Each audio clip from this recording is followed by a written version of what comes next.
अब्बू ने पैसे जमा किए हुए थे उम्रे के लिए, तो अब्बू कह रहे थे कि आप हमारे साथ चलें। पहले मैंने उम्रा किया था 2003 में और अब मैंने उम्रा किया 2023 में। जहाज़ ने जो उड़ान भरी थी 2003 में, वो बड़ा खूबसूरत मेरा सफ़र था कि मैं उम्रे पे जा रही हूँ, ठीक है। लेकिन 15 मिनट के बाद वो सफ़र बड़ा भयानक हो गया। एयर होस्टेस मेरे पास से गुजरी और वो सर्व कर रही थी खाना वगैरह, तो उन्होंने मुझसे पूछा कि अगर मैं गलत नहीं हूँ तो आप स्ट्रॉन्ग उज़्मा तो नहीं है। मैंने कहा जी। कहते हैं ओ माय गॉड, मेरी ज़िंदगी का सबसे खूबसूरत तरीन ये सफ़र है कि आप मेरे साथ फ्लाई कर रही हैं। मेरे जहन में ये बिल्कुल भी नहीं था कि मैं गिलाफ़े काबा को जाके सिलाई लगाऊंगी या कभी वहाँ पहुँच भी पाऊँगी। तो मैं गई तो उन्होंने मुझे खड़े होकर कहा कि ये ले सुई और आप इसको सिलाई करें। जो 2023 का गिलाफ़ चेंज होगा उसके अंदर इन गुनहगार हाथों के टांके भी लगे होंगे। मुझे पता चला कि आप घर छोड़ के अलहदा हो गई, क्या मामला पेश आया है? मैंने देखा कि मेरे हस्बैंड जो है ना और उनकी वाइफ, वो मेरे सामने हेजिटेट करते हैं, वो बात नहीं सही करते थे। तो मैं खामोश रही। मैंने कहा चलें अल्लाह करे एक दूसरे के करीब आ जाए, ज़्यादा मोहब्बत पैदा हो जाए, ये मैं खुद कह रही हूँ। तो आपके मुताल्लिक कुछ खबरें भी गर्दिश कर रही थी झूठी। स्ट्रॉन्ग उज़्मा फौत हो गई हैं, खुदा न खास्ता। उनका जनाजा कब है, किस कब्रिस्तान में उसकी कब्र बनी है। अस्सलाम वालेकुम, डेली धरती के साथ मैं हूँ आपका मेज़बान रेहान है। तो नाज़रीन, मेरे साथ मौजूद हैं स्ट्रॉन्ग उज़्मा साहिबा। रिसेंटली ये उम्रा करके आई हैं। एक बहुत ही खूबसूरत सादत हासिल की इन्होंने और अपने वालिदैन के हमरा गई थी। वहाँ पर क्या मौजज़ात हुए, सफ़र के दौरान क्या दिलचस्प वाक़या इनके साथ पेश है, वो भी जानेंगे और इनसे पूछेंगे कि ये सारा सफ़र इनका किस तरह से गुजरा, कैसे तजुर्बात रहे। अस्सलाम वालेकुम। जी वालेकुम अस्सलाम। बाजी कैसी हैं? अल्लाह का करम है। बहुत बहुत मुबारक हो आपको उम्रा की। खैर मुबारक, थैंक यू सो मच। मुझे बताइएगा किस तरह से इस सफ़र का आगाज़ हुआ, ख्याल आया कि मैंने ये सादत हासिल करनी है और किस तरह से ये सारे मामलात हुए? मेरे ना अब्बू ने पैसे जमा किए हुए थे उम्रे के लिए, तो अब्बू कह रहे थे कि आप हमारे साथ चलें। तो मेरा भी इरादा नहीं था, लेकिन मैंने जब देखा कि मेरे वालिदैन के साथ मुझे ये सादत मिल रही है और वालिदैन को मैं उम्रा करवाऊंगी, तो इससे बड़ी तो खुशी की बात ही नहीं कि मैं उनकी थोड़ी सी खिदमत कर पाऊँ, क्योंकि मेरी वजह से उनको ज़िंदगी में बड़े दुख मिले हैं। तो ये एक अल्लाह ने खुशी दी, तो इसको मैं ज़ाया नहीं करना चाहती थी। तो इसलिए प्रोग्राम बना और मैं अपने वालिदैन के साथ गई। पहले मैंने उम्रा किया था 2003 में और अब मैंने उम्रा किया 2023 में, 20 सालों बाद दोबारा। तो आप यकीन मानिए कि वो जहाज़ ने जो उड़ान भरी थी 2003 में, वो बड़ा खूबसूरत मेरा सफ़र था कि मैं उम्रे पे जा रही हूँ, ठीक है। लेकिन 15 मिनट के बाद वो सफ़र बड़ा भयानक हो गया जब मैंने देखा कि एक बंदे ने एहराम बांधा हुआ है और वो उम्रा करने जा रहा है और मेरी ही आंखों के सामने ठीक 15 मिनट के बाद जब जहाज़ ने उड़ान भरी, मैं बड़ा खुश थी और मैं एकदम डर गई, शॉक्ड हो गई कि जब उसने मेरे ही सामने एक एयर होस्टेस को छेड़ा था। एहराम बांधे हुए शख्स ने? जी, एहराम की हालत में उसने जब छेड़ा तो उसने कहा बाबा जी व्हाट आर यू डूइंग।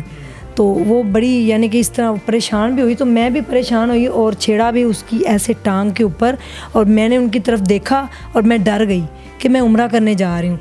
तो वो सफ़र मेरा बहुत ही बुरा गुजरा, यानी कि मैं गई और उम्रा भी मैंने डर डर के किया। मुझे बड़ा डर भी लगा कि ऐसे भी लोग होते हैं। फिर मैंने उस शख्स को देखा कि वो वहाँ पे भी जाके औरतों को छेड़ रहा है, उसको कोई मना क्यों नहीं कर रहा था या उसको सज़ा क्यों नहीं मिली, ये तो अल्लाह ताला को अब पता, हम कुछ नहीं कह सकते। लेकिन वो उम्रा मेरा बड़ा डर के हुआ था। ये वाला जो उम्रा है, जब मैं अपने वालिदैन के साथ गई हूँ, तो इस जहाज़ ने जब उड़ान भरी तो उसके ठीक तकरीबन कोई आधे घंटे बाद मैं डरी नहीं हूँ, बल्कि मैं डर रही थी मैं कि अल्लाह ना करे कि मुझे कुछ ऐसी चीज़ देखने को मिले। लेकिन मैंने चारों तरफ देखा तो औरतें ही औरतें थीं, कुछ मर्द भी बैठे हुए थे। तो मैंने एहराम वाइट कलर का बांधा हुआ था। मैं अपनी अम्मी के साथ बैठी हुई थी और मेरे साथ इधर एक और माँ जी थी, तो मैं दरमियान में थी, सेंटर में थी। तो एक एयर होस्टेस मेरे पास से गुजरी, बड़ी खूबसूरत थी, मुझे वो बड़ी प्यारी लगी। मैंने कहा नहीं, मैं एहराम में हूँ, ऐसे नहीं कहते, हाँ प्यारी है तो अच्छी बात है। तो उन्होंने कहा, वो गुज़र गई।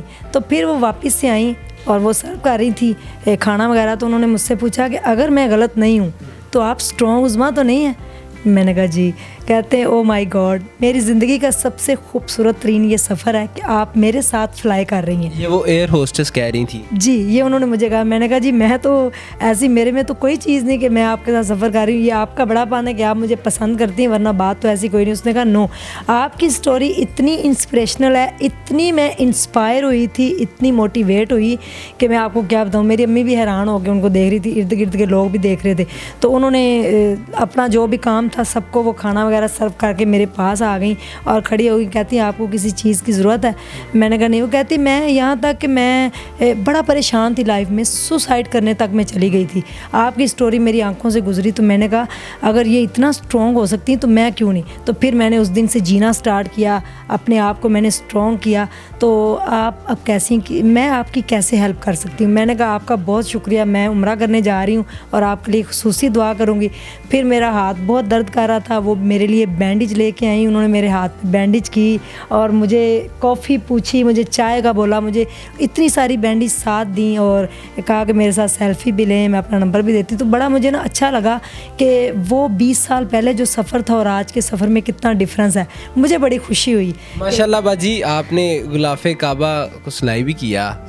अब जो 2023 में चेंज होगा खाना काबा का गुलाफ, तो वो जो आपको एक सादत मिली, वो सारा मामला किस तरह से पेश आया? मैं चले गई और मेरे ज़हन में ये बिल्कुल भी नहीं था कि मैं गिलाफ़े काबा को जाके सिलाई लगाऊंगी या कभी वहाँ पहुँच भी पाऊँगी।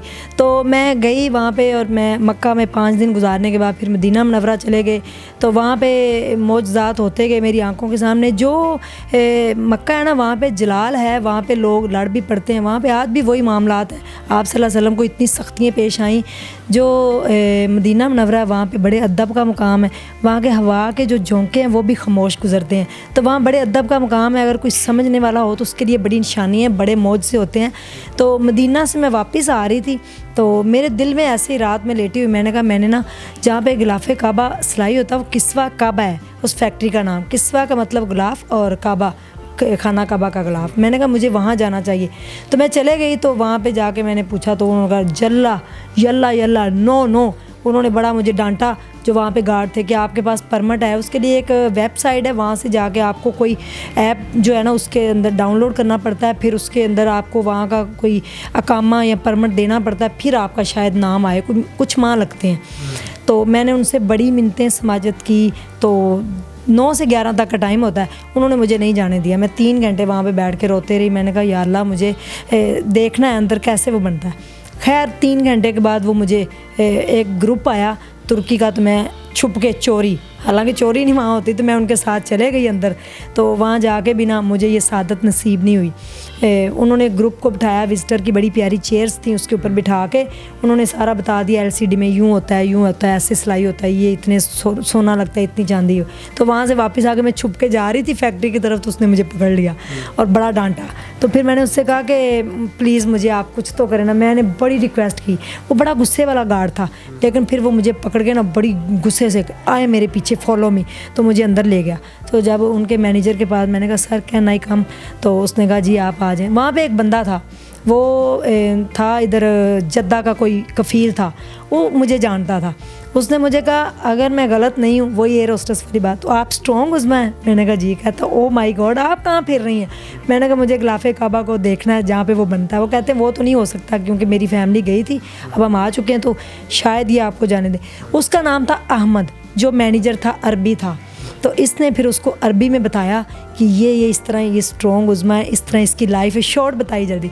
उसने फिर क्लिक उसको हुआ, उसने कहा कि ये स्टोरी मैंने देखी है।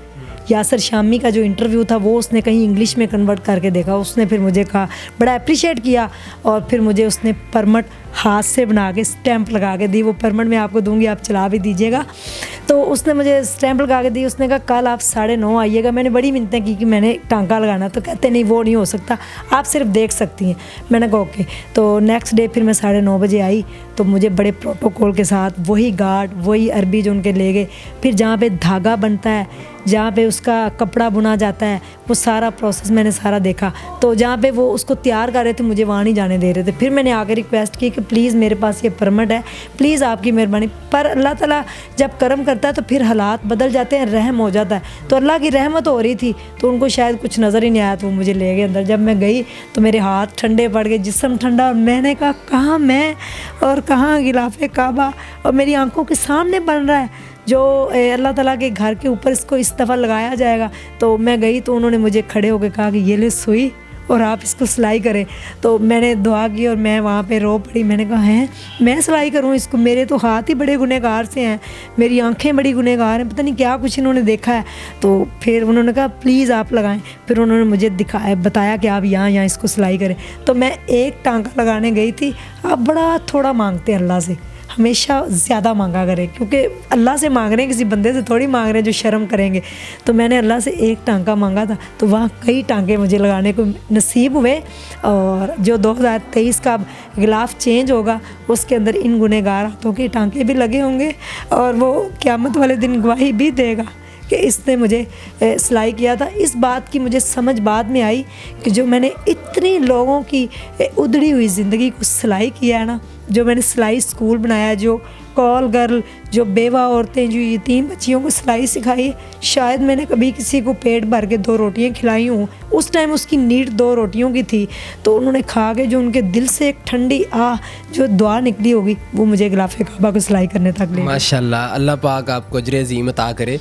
आप भी अभी रिसेंटली जब्बार भाई की शादी का सबको ही पता, आपके व्यूअर्स को, तो मुझे पता चला कि आप घर छोड़ के अलहदा हो गई। क्या मामला पेश आया है? मैं घर छोड़ के अलहदा नहीं हुई रेहान, मैं ना बीमार हो गई। तो मैंने देखा कि मेरे हस्बैंड जो है ना और उनकी वाइफ, वो मेरे सामने हेजिटेट करते हैं, दोनों एक दूसरे से सही से बात नहीं करते। हमारा छोटा सा घर है, आपने देखा भी हुआ, 2 मरले का है। आपकी वजह से एक दूसरे से बात नहीं कर पाते? शायद वो मेरी इज्जत करती थी, मैं बड़ी हूँ तो शर्माती थी शायद। मैंने ये फ़ील किया कि मेरे सामने ये एक दूसरे से बात नहीं करते। उनकी शादी को 1 साल और 2 माह और 3 दिन हो चुके हैं। तो दिना का भी हिसाब रखा तुसी? मैं कभी भूल नहीं सकती।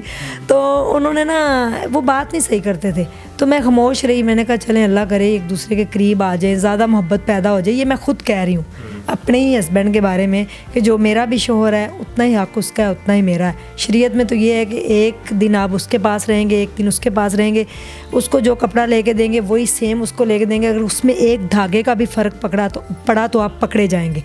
तो ये अल्लाह की हदें हैं, अल्लाह के सारे मामलात हैं। तो मैंने ना, मुझे ना डेंगू बुखार हो गया। मैंने वो जो घर था ना, वो मेरा एक मकान हुआ करता था, बहुत बुरा घर था। मैंने फिर उसको घर बनाया, तो बड़ी मुश्किल से बनाया। उस घर से मुझे इतना प्यार था कि मैं आपको क्या बताऊं। जितनी मोहब्बत मुझे अब जाके अल्लाह से हुई है ना, कि मैं अल्लाह को टूट के चाहती हूँ। मेरा दिल करता है कि अल्लाह कहाँ है, मैं अल्लाह को क्या क्या करूँ, कैसे देखूँ, कैसे अल्लाह से मोहब्बत का इजहार करूँ। तो उस घर से मुझे इतनी मोहब्बत थी कि मैं दुनिया के जिस कोने में भी होती थी ना, मैं शाम को अपने कमरे में जाती थी तो मुझे सुकून मिलता था। मेरा वो जो बेड होता था, टूटा बेड, आज भी वहीं पड़ा है। मैं उस पर जब जाके लेटती थी ना, तो सारी दुनिया की थकान और सारी दुनिया की बातें एक साइड पे रह जाती थी। जब उनको पैरालाइज हेमरेज हुआ, मैं यूनिवर्सिटी जाती थी, सुबह 4:30 बजे उठ के 6:30 घर से निकल के जाना, रात 1:30 बजे उस बेड पे आना। कहीं मैं होती तो मैं अपने घर आ जाती थी।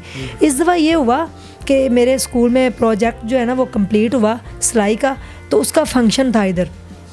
हमने फंक्शन किया तो मेरे दिल ने कहा कि मैं अपने दिल की बड़ी कम सुनती हूँ। मेरे दिल ने कहा कि मैं अपनी अम्मी के घर आ जाऊँ। मैं अपने वालिदैन के घर भी नहीं जाती थी, 6-6 माह गुजर जाते, मैं नहीं जाती थी, किसी से नहीं मिलती थी, बस अपने घर से बड़ी मोहब्बत थी। इस बात पे मैं गली में फेमस भी थी कि उज़मा को अपने घर से बड़ा प्यार है। कहीं भी होती है घर आ जाती, कहीं जाती नहीं है। तो मैं अपनी अम्मी के घर गई, मैं जाके एक रात रुकी, संडे को मैं वापस आ गई। मंडे को मैंने बच्चों को रूटीन के मुताबिक स्कूल भेजा। उन दिनों में बेगम जो है ना वो बच्चा पहला छिला, आपको पता माँ बाप के घर ही हो, तो बच्चा पैदा करने के लिए वो जा चुकी थी, 8वें महीने में चली गई थी, तो मैं उधर थी। तो ट्यूसडे वाले दिन मुझे अचानक से शिवरिंग हुई और मुझे बड़ा तेज़ बुखार हो गया। तो शाम तक मेरी हालत गैर हो गई और फिर मुझे डेंगू बुखार डायग्नोज़ हुआ और पता चला कि मुझे डेंगू हो गया। तो मैं 16 दिन फिर हॉस्पिटल में, तकरीबन 5 दिन में हॉस्पिटल में रही। बाकी मैं घर में कभी कौन से हॉस्पिटल में, मुझे नहीं पता मैं कहाँ हूँ। बहुत आपके मुतालिक कुछ खबरें भी गर्दिश कर रही थी झूठी। जी, लोगों ने लिखा कि मैं स्ट्रॉन्ग उज़मा फौत हो गई हैं, खुदा न खास्ता। उनका जनाजा कब है, किस कब्रिस्तान में उसकी कब्र बनी है, और आखिरी सांसें जब वो ले रही थी तो मेरी फ़ोन पे बात हुई, किसी ने स्टोरियाँ जो भी लगाई और मुकम्मल डिटेल जानी। और मेरी पता नहीं वो कौन कौन सी तस्वीरें कहाँ से ली, मेरा मुंह खुला हुआ है, दुपट्टा नहीं है सिर पे, आपको पता मैं हमेशा पर्दे में रहने वाली हूँ, तो इस तरह की तस्वीरें लगाई हुई। बहुत मुझे दुख हुआ, मुझे बाद में पता चला कि मेरे ख़िलाफ़ इस तरह लोगों ने वीडियोज़ लगाई हैं। तो जब डेंगू से मैं उठी ना, मैं अपने वालिदैन के घर थी, 16 दिन हो गए थे मुझे अपने घर से आउट हुए हुए। ज़िंदगी में 10 सालों में पहली बार हुआ कि मैं अपने हस्बैंड के साथ, मेरी शादी को 10 साल 1 माह और 10 दिन हो गए। अच्छा, वो भी याद है? वो भी याद है। तो ये बातें भूलने वाली नहीं होती अगर कोई याद रखने वाला हो तो मैं इस दफ़ा जो एनिवर्सरी आई है ना, वो मेरी सऊदीया में मैं उस दिन थी 14 जनवरी को। तो मैं 14 जनवरी 2013 में इनके साथ निकाह हुआ था और 14 जनवरी 2023 में मैं मक्का थी, जिस दिन मेरे हस्बैंड के साथ मेरी बात हुई कि अब मैं इधर नहीं हूँ और ये एनिवर्सरी ऐसे आई। तो मैंने अपने अब्बू से कहा, मेरे ना दिल ने कहा कि अब उस सड़क पे भी नहीं जाना, घर तो बड़ी दूर आगे गली में होगा ना कहीं, उस सड़क पे भी नहीं जाना। वाई, क्या हुआ, आई डोंट नो, कुछ नहीं पता, दिल ही नहीं करता, दिल नहीं किया मेरा जाने को। और फिर मैंने अपने अब्बू से कहा कि मुझे सिलाई स्कूल ले चले। मैं वो बंदी थी इतनी साफ़ सुथराई रखने वाली, घर को इतना साफ़ सुथरा माहौल, मैं सड़कें साफ़ करने वाली बंदी, सारी टाइम उठ के मैं गलियाँ साफ़ कर देती थी कि गंद ना पड़ा हो, और मैं कबाड़ खाने में आके रहने लगी। क्यों, मुझे नहीं पता चला। मैंने बड़ा अपने दिल से पूछने की कोशिश की कि मैं इधर क्यों रह रही हूँ। तो 4 माह हो गए मैंने अपना घर छोड़ दिया। अपने हस्बैंड से मैं नहीं मिलने गई, नहीं मैंने उनसे कोई बात की। हाँ, वैसे हम आते हैं, वो इधर डेली मुझसे मिलते हैं, बातचीत होती है ये वो, लेकिन मैं उधर गई हूँ 1-2 मरतबा, तो मैं फौरी तौर पे वापस आ गई हूँ। क्या वजह है बाजी, कहीं आप कुछ छुपा तो नहीं रही? नहीं, मैं कुछ भी नहीं छुपा रही। मैं आपको अभी उम्रा करके आई हूँ, बिल्कुल सच बता रही हूँ कि मेरा दिल जो है ना, उसने कहा कि वहाँ नहीं जाना। और मैंने रात को कॉल की थी अपने हस्बैंड को, तो उन्होंने मुझे कहा कि, मैंने कहा आप कहाँ पे हो, तो कहते मैं सोफ़े वाले रूम में हूँ। तो मैंने कहा मेरे बेडरूम में कौन है, तो उन्होंने कहा वो है उनकी बेगम। मैंने कहा क्यों, वो अपने बेडरूम में क्यों नहीं है? तो कहते हैं बस वो इधर, मैं इधर ही सोता हूँ, और जिस दिन से तुम इस घर से गई हो मैं उस बेडरूम में नहीं गया। 4 माह हो गए हैं, मैंने उस बेड को जाके नहीं देखा, मैंने उस बेडरूम के अंदर कदम भी नहीं रखा, मुझे अच्छा नहीं लगता, मुझे सुकून नहीं मिलता, तुम वापस आ जाओ। तो पता नहीं मेरा क्यों दिल नहीं करता, क्या हुआ है मुझे। और अब मैं उम्रा करके आई हूँ, तो अभी तक मैं घर नहीं गई। कल मेरे मोहल्ले वाले मुझे इधर मिलने आ गए थे कि इसने नहीं आना, हम जाके मिल के आते हैं उज़्मा को, तुम क्यों नहीं मिलने आ रही, क्या हुआ है तुम्हें? तो मुझे अभी भी नहीं पता कि मैंने अपना घर क्यों छोड़ दिया। वो घर जिससे आपको इतनी मोहब्बत हो, जो आप कमेटियाँ छोटी छोटी डालें, फिर वो निकले, फिर आप कहेंगे आप इससे अलमारी बनाएंगे, इससे एक सोफ़ा लेंगे, इससे आप ये चीज़ लेके आएंगे, इससे आप कर्टन ये वाला लगाएंगे। मैंने कभी किसी का महल देख के भी अपने उस छोटे से झुग्गीनुमा आशियाने को तोड़ने की कोशिश नहीं की। मैंने कभी किसी की तरफ किसी को फॉलो करके अपने घर को नहीं बिगाड़ा। तो मैंने वो घर इतना प्यारा बनाया, छोटा सा, उसका लाइफस्टाइल भी लोगों ने इंटरव्यू लेके लगाया कि उज़्मा का लाइफस्टाइल देखिए, कितना बड़ा घर, कितनी बड़ी गाड़ियाँ। तो लोगों को जब जाके पता चला कि हमने तो समझा था ये बड़ी डैशिंग पर्सनैलिटी बन चुकी होगी, बड़ी लैविश लाइफ गुजार रही होगी, लेकिन ऐसा कुछ भी नहीं। तो मुझे नहीं पता मैंने अपना घर क्यों छोड़ा। मुझे आज भी अपने घर से बड़ी मोहब्बत है और वो मुझे बड़ी शिद्दत से याद आता है। और जी, दुआ है कि आपके दिल में जैसी उस घर में जाने से इनकारी होगी, आप दोबारा दिल में आए कि मैं अब घर जाऊं तो आप चली जाएं। नाज़रीन, आपने बाजी की तमाम गुफ्तगू जानी, अपनी राय कमेंट सेक्शन में ज़रूर बताइएगा कि आपको इनकी गुफ्तगू कैसी लगी। मुझे दीजिएगा इजाज़त, डेली धरती को कर लें सब्सक्राइब। अल्लाह हाफिज़।